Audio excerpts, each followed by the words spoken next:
Terus saya mimpi. Saya mimpi itu pertama saya mimpi ketemu Nabi. Rasul. Kerudung saya yang saya mau belajar sholat, buku saya itu semuanya. Assalamualaikum warahmatullahi wabarakatuh. Kembali saya dengan Toverde. Saya akan memposting satu video yang sangat mengharukan, yaitu wanita ini berikan petunjuk menjadi mualaf dengan mati suri, mimpi ketemu nabi-nabi. Ya serulah ceritanya dan kisah wanita ini. Mau tahu dengan kisah yang satu ini, marilah saksikan video yang ini. Oke, biar tidak gagal paham dengan video ini, nonton sampai habis ya. Oke, kita lanjutkan. Marilah kita saksikan video yang satu ini.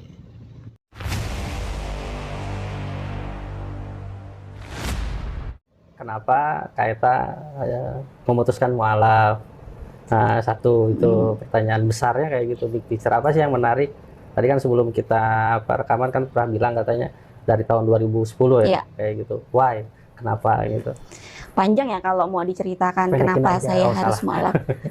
Jadi saya mengenal Islam itu dari SMP sebenarnya. SMP, jadi teman saya itu kebanyakan Islam. Oh, lingkungan. Tapi pada saat itu saya masih nih di agama yang dulu nih, masih lah sembahyang di tempat yang dulu kan. Orang tua juga itu agamanya yang dulu sama. Masih sama yang dulu sampai sudah meninggal saat ini. Sekarang saya sudah ada orang tua dua-duanya. Jadi pas sudah benar-benar kepengen itu, awal mula itu sambil kuliah. Curi-curi itu pergi ke masjid sini, ikut perkumpulan ini, mukmin ini. Bilangnya sama orang tua mau belajar kelompok. Jadi di situ tuh pengen tahu sih Islam tuh gimana. Kalau dengar suara azan itu enak gitu kan? Suara azan. Enak. Terus ada sih salah satu kenapa saya bisa memilih. Kalau agama saya yang dulu itu kan nampak itu. Kok bentuknya ini nampak, ini nampak gitu ya. Tapi kalau di Islam itu ya memang nggak ada, karena memang secara logika kita nggak tahu gimana bentuk Allah itu gimana, Nabi Muhammad itu gimana, kita nggak tahu gitu kan. Jadi saya pelan-pelan belajar sama teman itu sampai saya ke Singkawang. Luar biasa. Singkawang, belajar sama teman.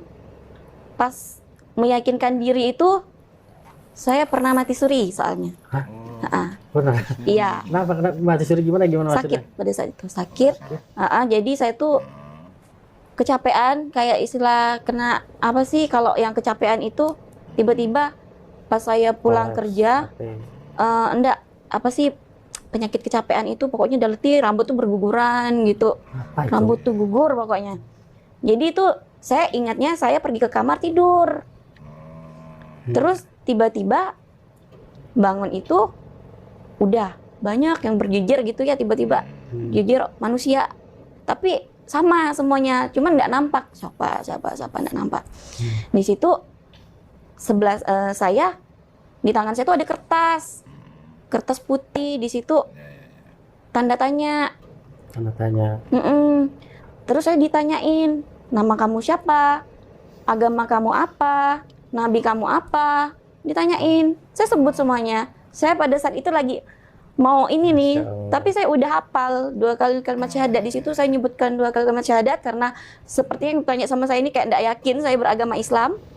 Terus yang bertanya sama saya, "Tuh kamu bisa? Ini di mana?" Saya bilang gitu. "Kamu belum waktunya." Gitu. Padahal saya ngerasa tuh sebentar sekali. Ternyata saya merasa ini di mana gitu kan. Pas saya balik, ini di mana? Saya belum mau mati. Saya belum menikah, saya belum punya anak, saya belum dapat pekerjaan yang baik, saya ingin membahagiakan orang tua. Saya cuman bilang gitu, terus kamu belum waktunya. Di situ saya ada beberapa orang yang memang ngikut gitu, tapi sama belum waktunya juga. Tiba-tiba saya bangun itu udah nggak bergerak, cuman ramai orang, udah dimandiin. Beneran? Udah dimandiin. Jadi itu. Cuman pas cerita dari mama tuh nggak percaya. Belum mati, tapi udah dimandiin, cuman ngerasa masih ada gitu. Kalau orang tua beda ya. Kan kalau agama yang dulu itu kan lama ya, nggak langsung biasanya. Masih ada beberapa hari. Kayaknya tuh sebentar, kayak nggak nyampe 5 menit saya di situ, tapi kayaknya di situ udah kayak sehari. Itu kejadiannya pas mati suri berapa hari itu? Sehari? Sehari. Sehari? Sehari. Oh, mati surinya sehari. Dan situ orang kan pada kaget semua. Bang. Dan saya juga di situ saya enggak ingat. Taunya di situ saya tuh yang cerita lah ya. Taunya di situ saya tuh udah enggak ingat apa-apa, kayak orang linglung lah apa segala macam. Pas udah itunya pun semingguan baru ngerasa enak gitu. Jadi Masya Allah. Jadi pas di situ saya masih tuh meyakini. Saya sampai bilang sama orang tua, saya pengen pindah agama gitu. Tapi masih orang tua kan masih nggak bolehin. Mama atau panggilnya apa? Iya. Ibu, mama. Mama. Mama. Nah, cuman kalau bapak ini kan masih yang namanya laki-laki ya. Bapak tuh nggak banyak omong. Paling mama yang nggak boleh gini-gini, sampai kerudung saya yang saya mau belajar sholat, buku saya itu semuanya. Ini apa? Pas udah ketahuan di tempat tidur, ini apa? Ini Campain. biasanya di Nangis saya. Saya mau belajar. jadi malamnya kayak Di situ pasti masih orang tua datang menentang, orang tuanya. masih saya itu apa namanya? Belajar. Terus saya mimpi. Mimpi lagi. Saya mimpi itu pertama saya mimpi ketemu Nabi. Rasul.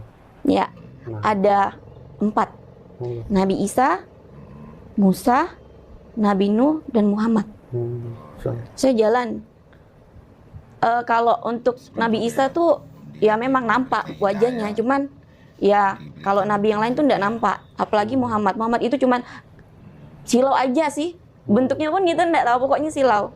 Yang nampak badannya itu hanya 3 Nabi itu.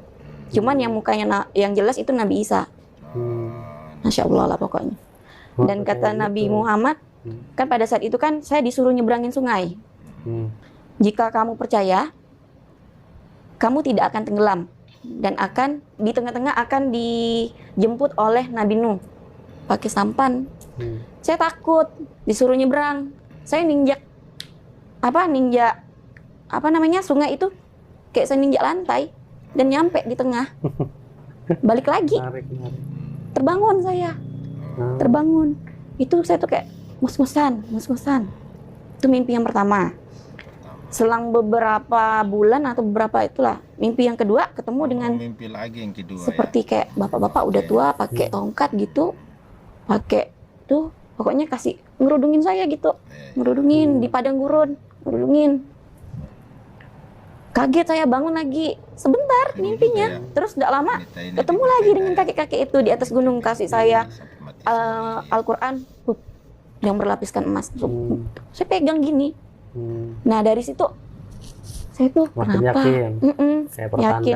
atau apa? Saya tuh ngomong sama orang tua bilang itu tuh cuman mimpi lah apa segala macam gitu kan. Tapi setelah saya belajar itu pertanda itu. Iya. Salah satu. Dan memang udah bulat tekadnya saya mau Islam. Selain itu yang menarik dari Islam tuh apa sih? Selain yang tadi kejadian yang dalam tanda kutip luar biasa lah kayak gitu. Banyak ya kalau untuk menarik dari Islam tuh nggak bisa diomongkan. Tadi yang awal omnipresent itu, bahwa Tuhannya tidak bisa, zat yang namanya Allah tuh tidak bisa dibayangkan seperti apa kayak gitu. Ya itu salah satu. Berarti logik ya, dari awalnya logik dulu. Iya. Logika bahwa Tuhan itu zat muhalafatul lil hawadisi. Jadi berbeda dengan pencipta tuh berbeda dengan yang diciptakannya. Jadi zatnya Tuhan itu tidak akan terbayangkan, tidak nyampe pikiran kita, maksudnya itu kali. Berarti logik juga. Yang sebenarnya itu yang agama yang dulu ya, ya Allah itu ada disebutkan, tapi sebutnya kan itu. Nah, kalau kita Allah, dia kan Allah. Tapi lebih diutamakan itu adalah ya tadi kayak Nabi Isanya lebih diutamakan. Saya no komen kalau itu, saya nggak paham, saya nggak bisa kalau bahas yang ini itu. kan maksudnya kan dari itu saya sendiri kenapa saya bisa masuk Islam. Jadi sedangkan kalau di Islam itu qul huwallahu ahad. Dari awal itu Allah menciptakan bumi, Adam dan Hawa sampai beranak pinak, ada nabi sekian. Itu udah menarik menurut saya, dan inilah sebenarnya ajaran agama yang benar-benar Islam tuh sebagai ajaran penutup, percaya bahwa kayak tuh luar biasa sekali lah pokoknya. Sampai saat ini pun kalau dengar lagi kayak semacam ustadz berbicara soal ini itu rasanya mau nangis. Oh, jangan nangis, saya aja ikut nangis. Ya, kayak iya gitu. karena gimana ya? Kayak nangis itu bahagia gitu. Saya tuh Ya, bisa nangis memilih bahagia, ya. memilih agama yang ini loh, yang benar. Ya. Bukan berarti Insya Allah, agama insya Allah. bukan berarti agama lain itu tidak benar, cuman caranya aja yang beda. Tapi yang benar-benar menuju ke surga itu karena kan memang janji Allah ke kita itu kan setiap manusia itu pasti bakalan masuk surga Amin. walaupun Betul. kita banyak dosa. Oke. Dan agama Islam itu baik. Benar-benar baik, Maha Pengampun segala macam. Sedih saya. Iya, karena itu yang bikin saya Ada tisu, tolong. kenapa mau Biar cair ya, Islam, ya terlalu ini gitu. kita. Dan Oke, menarik. sampai sebelum saya diajarin sholat sama teman atau apa, saya Oh, udah bisa pelajaran sholat juga udah ya. Alhamdulillah udah lama, Udah udah lama. Jadi yang buat saya berkesan salah satu itu surah yang paling pertama itu ya, yang pertama yang saya hafalin dalam jangka waktu cuman beberapa jam itu Al-Fatihah. Wah, Al-Fatihah. Itu langsung saya hafal. Subhanallah. Perjuangannya ternyata panjang ya. Banget. Banyak itu, apalagi Ya. hubungan dengan orang tua, mungkin Itu teman, pastilah orang kayak tua, gitu. keluarga. Keluarga yang paling itu. Dikucilkan juga sampai saat ini masih dikucilkan. Tapi ya saya jangan aja, soalnya hidup saya. Yang kalau misalnya kita juga meninggal kok kita tidak bawa siapapun, yang kita bawa amal ibadah kita. Oh, tuh.